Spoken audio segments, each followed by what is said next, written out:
Salve, salve, meus queridos alunos, tudo bem com vocês? Sejam muito bem-vindos. Deixa eu me ajeitar aqui. Sejam muito bem-vindos a mais uma aula de biologia, né? Aqui quem fala é o professor Carlinhos, professor de biologia de vocês e química. E hoje, na nossa aula de biologia, nós vamos começar o nosso capítulo 2, nosso segundo tópico, tá certo? No caso, o livro de vocês é o capítulo 3, tá bom? Que é sobre a célula. Então, nós vamos falar um pouquinho sobre biologia celular, mais especificamente sobre a citologia, né, que é a área da biologia que estuda as células. Então a gente vai conhecer um pouquinho da célula aqui, tá bom? E na próxima aula a gente vai encerrar. Então, meus queridos, vamos lá. Então, fiquem aí atentos, tá? Caderninho na mão, para você fazer suas anotaçõezinhas bonitinho. E vamos nós. Então, olha só. Deixa eu ativar logo aqui minha canetinha marota. Vou colocar de azul. Pronto. Então, vamos lá. Gente, quando a gente fala sobre a descoberta das células, né?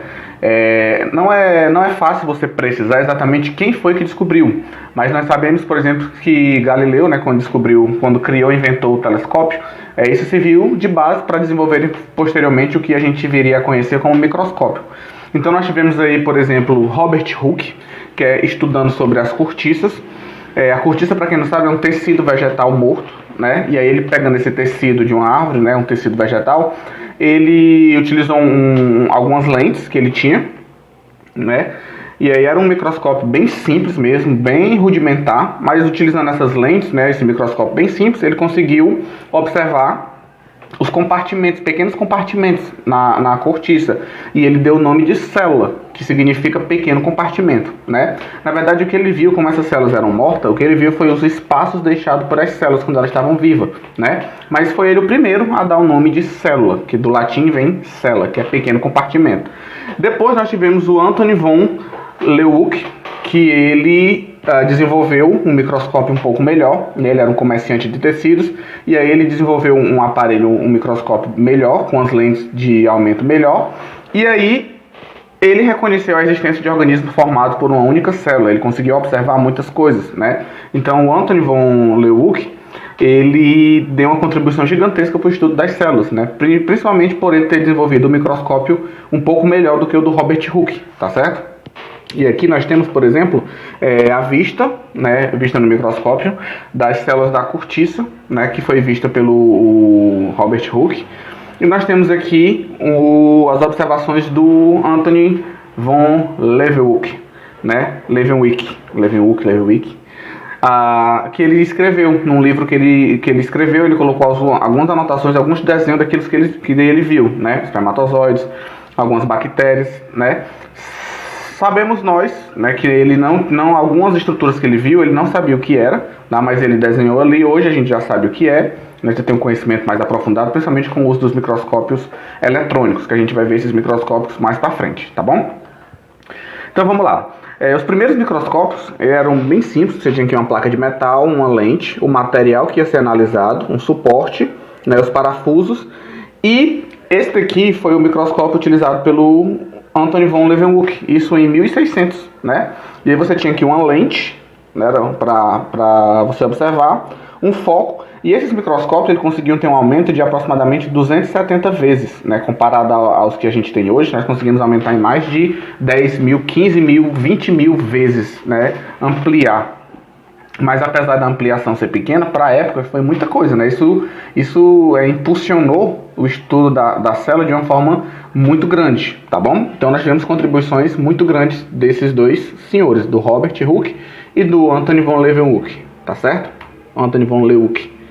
E aqui eu coloquei uma frase que o próprio Leeuwenhoek disse, que isso foi tirado do livro de Microbiologia, Fundamentos e Perspectiva, do Black, né? Que ele disse assim: eu posso julgar por mim mesmo, apesar de limpar minha boca, como já disse, que todas as pessoas que vivem na Holanda não são tantas quanto os animalículos vivos que carregam em minha própria boca hoje. Isso ele se referia aos micro-organismos que eles tinham visto, né? Que ele chamou de animalículos. Ele não sabia o que era ainda, se era bactéria, fungo, né? E ele chamou de pequenos animais. E ele falou que tinha mais micro-organismos na boca dele, e olha que a boca dele era limpa, do que todas as pessoas que viviam na Holanda, de tão grande a quantidade de micro-organismos que nós temos, né? Nós sabemos que realmente os micro-organismos eles estão em quantidades gigantescas, tá bom? Então vamos lá. Gente, baseado nos trabalhos de Matthias Schleiden e o Theodor Schwann, nós tivemos a criação da teoria celular, né? O Matthias Schleiden e o Theodor, eles foram os principais, foram os primeiros cientistas a propor a teoria celular. Essa teoria ela sofreu modificações até chegar na teoria moderna, mas as bases da teoria celular, quem propôs foram eles.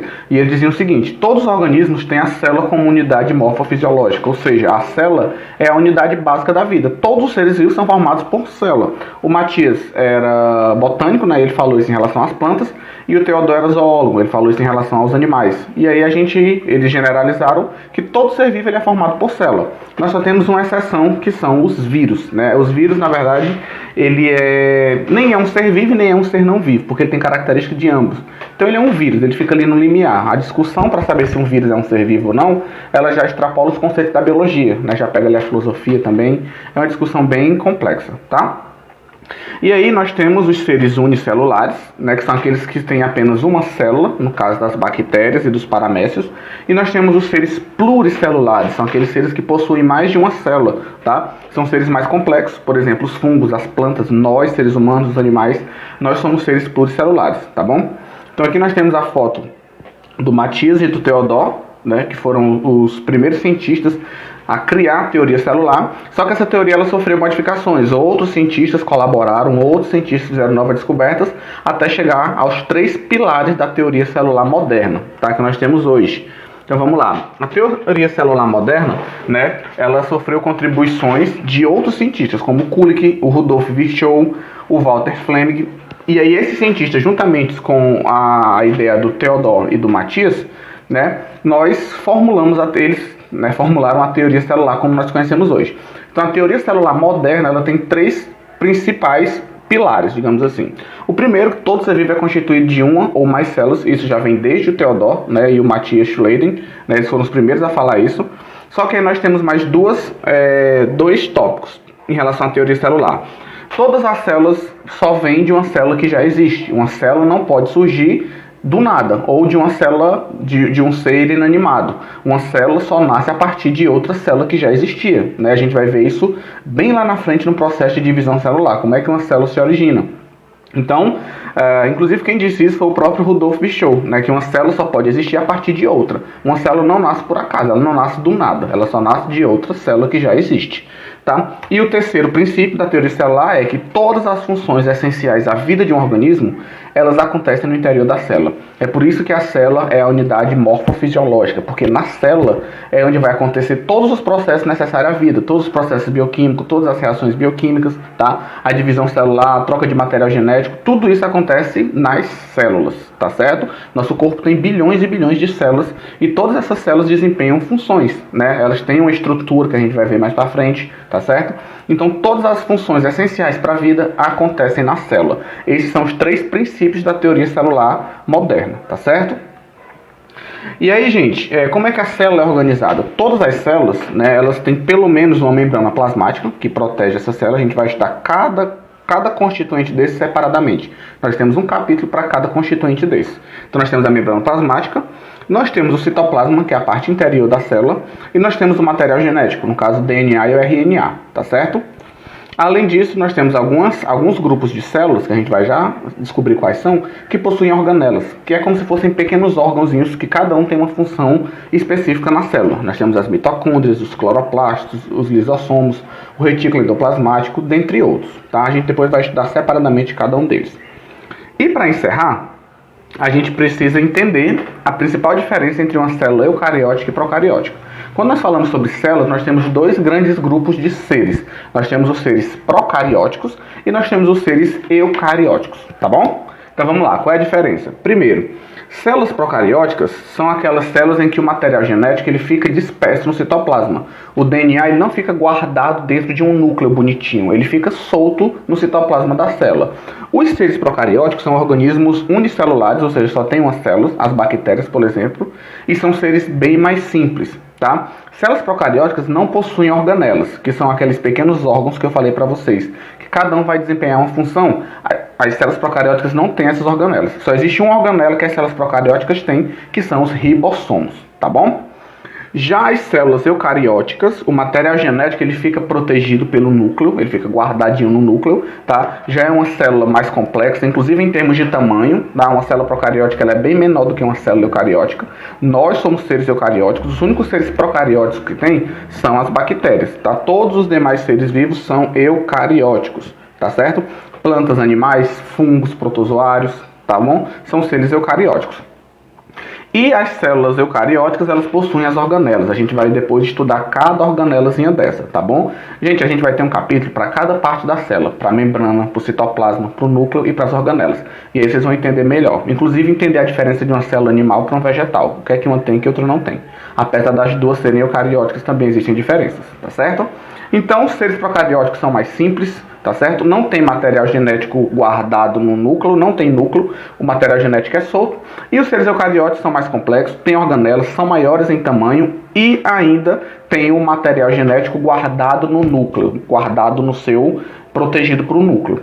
E aí, se você ver essa figurinha aqui, ó, vai ficar mais claro para você ver. Olha só, aqui você tem uma célula eucariótica, essa região aqui, gente, é o núcleo, tá? O material genético dos seres eucarióticos, ele fica aqui dentro, o nosso DNA, ele fica dentro do núcleo. Já o DNA das células procarióticas, como não tem um núcleo para proteger, para guardar, ele fica solto aqui no citoplasma. O citoplasma da célula é essa parte aqui.